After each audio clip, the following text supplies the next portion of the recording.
नमो नमः। भवतां सर्वेषां स्वागतम। विद्यार्थियों, आप सभी का स्वागत है संस्कृत कक्षा में। और आज हम आपसे चर्चा करने जा रहे हैं तर्क संग्रह, जो कि बीए भाग तृतीय के पाठ्यक्रम में है। उस तर्क संग्रह के अंतर्गत हेत्वाभास के बारे में। हेत्वाभास क्या होते हैं और हेत्वाभास कितने प्रकार के होते हैं, आज के वीडियो में हम इसी पर चर्चा करेंगे। देखिए, हेत्वाभास शब्द को यदि हम अलग अलग करें, सबसे पहले तो हेतु आभास, आभासन्ते इति आभासः, हेतु आभासः हेत्वाभासः, ये इसकी व्युत्पत्ति है। और इस व्युत्पत्ति के अनुसार ये हेतुगत दोष हेत्वाभास माने जाते हैं, अर्थात इसके ज्ञात होने पर अनुमति का प्रतिबंध हो जाता है। हेतु का आभास मात्र होना, जब तक हमें हेतु का आभास मात्र होगा तब तक हम अनुमान तक नहीं पहुंच पाएंगे। जब हमें हेतु का पूर्ण ज्ञान हो जाएगा तो हम वास्तविक रूप में अनुमान तक पहुंचेंगे। हेतु का आभास होने का तात्पर्य यह है कि हमें लग तो रहा है कि शायद इसका कारण यह हो सकता है, लेकिन उसमें शायद है।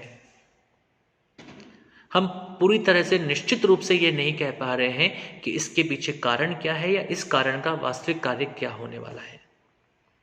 और जब तक हम इस बात को निश्चित रूप से नहीं कह पाते हैं तब तक हमें पूरी तरह से अनुमान प्रमाण या अनुमान का ज्ञान नहीं हो पाता है। जो अनुमिति है उस तक हम नहीं पहुंच पाते हैं। हम एक संदेह की अवस्था में रहते हैं कि शायद ऐसा भी हो सकता है या ऐसा भी हो सकता है। ये है हेत्वाभास। ये हेत्वाभास क्या होते हैं? तो ये हेत्वाभास 5 प्रकार के होते हैं। और इन 5 प्रकार के हेत्वाभास के बारे में लिखते हुए श्री अन्नम भट्ट कहते हैं, सव्यभिचार विरुद्ध सत्प्रतिपक्ष असिद्ध बाधिताः पंच हेत्वाभासः। जो लिंग हेतु नहीं है परंतु हेतु के समान है, जो पूरी तरह से कारण नहीं है अपितु कारण के समान होते हुए प्रतीत होते हैं, वे हेत्वाभास कहलाते हैं। हेत्वाभास को असिद्ध भी कहा जाता है। और ये हेत्वाभास 5 प्रकार के हैं। पहला सव्यभिचार, दूसरा विरुद्ध, तीसरा सत प्रतिपक्ष, चौथा असिद्ध और 5वां बाधित। सव्यभिचार, विरुद्ध, सत प्रतिपक्ष, असिद्ध, बाधित, ये 5 प्रकार के हेत्वाभास होते हैं। अभी 5 प्रकार के हेत्वाभास क्या होते हैं और इन हेत्वाभासों से किस प्रकार से हम अनुमान तक नहीं पहुंच पाते हैं, इसी की चर्चा अब हम अगले इस अंश में करने वाले हैं। तो यहाँ पर जो कुछ बातें महत्वपूर्ण हैं जिसको कि हमें ध्यान रखना चाहिए, उसके बारे में यहाँ पर कहा जाता है कि जो ये 5 हेत्वाभास है, ये पांचों हेत्वाभास हेतु का आभास मात्र कराते हैं, हेतु के समान प्रतीत होते हैं लेकिन हेतु होते नहीं हैं। और जब ऐसा होता है तो हमें वास्तविक ज्ञान की प्राप्ति में ये बाधक बन जाते हैं। और जब ये वास्तविक ज्ञान की प्राप्ति में बाधक बन जाते हैं तो हम वास्तविक ज्ञान को प्राप्त नहीं कर पाते हैं और इसी कारण से हम अनुमान के वास्तविक ज्ञान तक नहीं पहुंच पाते हैं। तो सबसे पहले आता है सव्यभिचारः। तो सव्यभिचारस्य किम लक्षणम कतिविधश्च सः। तो सव्यभिचार का क्या लक्षण है और कितने प्रकार का वह होता है, इसके बारे में श्री अन्नम भट्ट लिखते हैं, सव्यभिचारो अनैकांतिकः सह त्रिविधः साधारण असाधारण अनुपसंहारी भेदात्। सव्यभिचार को अनैकांतिक भी कहते हैं। क्या कहते हैं? अनैकांतिक। यह सव्यभिचार साधारण, असाधारण और अनुपसंहारी, इन भेदों से 3 प्रकार का होता है। अब साधारण क्या होता है, असाधारण क्या होता है और अनुपसंहारी क्या होता है, इसके बारे में चर्चा करते हैं। तो साधारण से किम लक्षणम, साधारण का क्या लक्षण होता है? तो कहते हैं तत्र साध्य अभाववत वृत्ति ही साधारणो अनैकांतिकः। जहां पर साध्य के अभाव वाले अधिकरण पदार्थ में रहने वाले हेतु को साधारण अनैकांतिक कहते हैं। यथा पर्वतो वह्निमान प्रमेयत्वात् इति। जैसे पर्वत वह्निमान है पर्वत अग्नि से युक्त है प्रमेयत्वात्, प्रमेय के कारण से। अत्र प्रमेयस्य वह्नि अभाववती हृदय विद्यमानत्वात्, इस स्थल में प्रमेयत्व प्रमा का विषय जो हेतु है वह वह्नि साध्य के अभाव वाले पदार्थ जल में विद्यमान है, अतः यह साधारण अनैकांतिक है। यथा पर्वतो वह्निमान प्रमेयत्वात्, जैसे पर्वत जो है वो वह्नि से युक्त है, पर्वत वह्नि अर्थात अग्नि से युक्त है क्योंकि प्रमेय होने के कारण। लेकिन साध्य के अभाव वाले अधिकरण में रहने वाले हेतु को साधारण अनैकांतिक कहते हैं।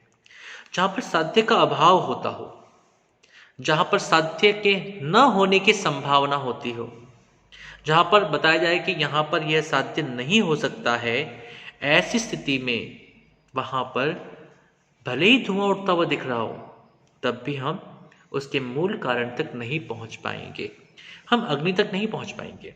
जैसे कि ह्रद अर्थात सागर, इस सागर से उठता हुआ धुआं हमें दिखाई देता है, तो सागर में पानी में क्योंकि आग नहीं लग सकती है, इस कारण से उस पानी में, उस सागर में उठते हुए धुएं का कारण जो है वह पर्वतोन्वन्निमान के द्वारा नहीं हो पाएगा।